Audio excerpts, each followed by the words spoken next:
Hey guys, injury lawyer Scott DeSalvo. In today's video, I answer the question, what do I do if the company or the insurance company decides that they don't want to pay me while I'm off work with a doctor's note? In other words, if they don't want to pay my TTD or temporary total disability. You know, if you've watched other of my videos, you know that the insurance company or your employer is supposed to do three things for you. They're supposed to pay for your related medical care for the injuries you sustained. They're supposed to pay you 2/3 of your salary and not withhold taxes on any injuries, or for time off work with a doctor's note from the injuries that you sustained at work. And then the third thing everyone gets in workers' comp is a lump sum payment at the end of the case called permanent partial disability, which reflects the change in your body. Because an injured body or a once injured body is never quite the same. So what do you do if you get hurt at work and you've got no money coming in and they decide to fight? Well, there's not a lot of good options. One thing that you should definitely do is consult a lawyer immediately, because the sooner you get a lawyer involved, the faster your benefits can get reinstated. I would say far more than half of the people who call me because their benefits, they're not getting their TTD, they're not getting paid while they're off work with a doctor's note, way more than half, I'm able to call the insurance company, find out what they need, get it for them, and get my client's benefits started, right? But in some cases, you can't do that. They'll take a defense posture and they don't want to pay anything no matter what I do. But I always start by trying to get them what they need to start the payments, right?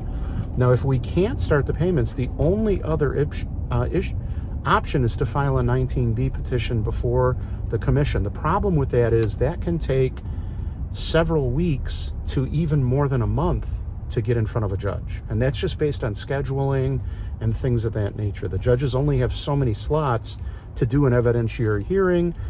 And like anyone else, they deserve a vacation and some time off here and there. So the sooner you make the request, the better off you are.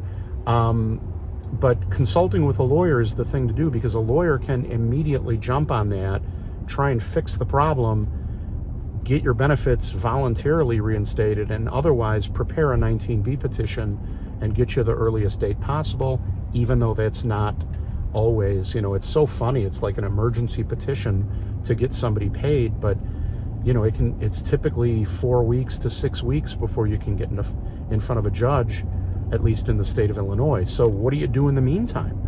Well, tighten your belt, dip into savings, but if those are not options, you can take out a lawsuit loan.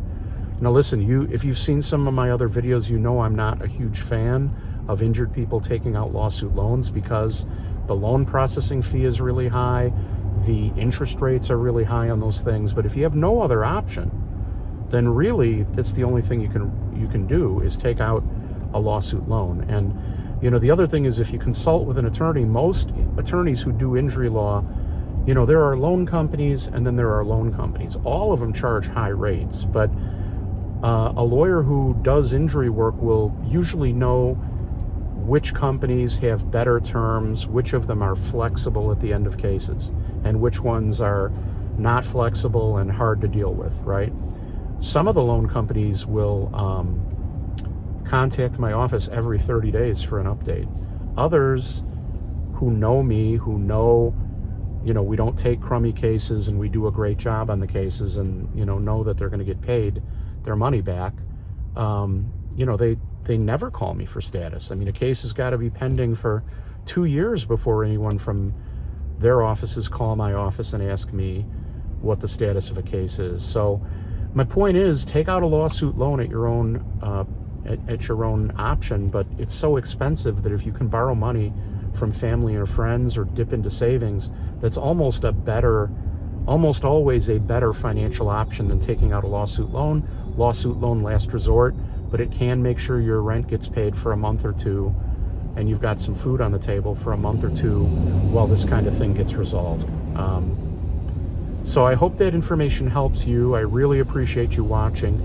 If you or anyone you know got hurt at work or in a car crash, motorcycle, bar fight, work injury, medical malpractice, doctor mistake, nursing home abuse, dog bite, whatever it is, If it's an injury and somebody else caused it, I'm your guy. You can give me a call. It's 100% free. Even if you don't know if you need a lawyer, you can always just call me. Happy to answer your questions. And that number is the phone number is always answered 24/7, 365. So it's 312-500-4500, 312-500-4500. If you enjoy my videos, please subscribe and hit the like button. And if you wouldn't mind giving me a 5-star review on Google, if you have not done so, I would really appreciate it. It definitely helps me. And I'll leave a link in the description on how you do that. Thank you for watching again. If you have any questions you'd like to answer on video, you can email them to me on at service@desalvolaw.com, or leave your question in the description below and maybe I'll turn it into a video. Thanks for watching. Hope you and your family are well. Take care.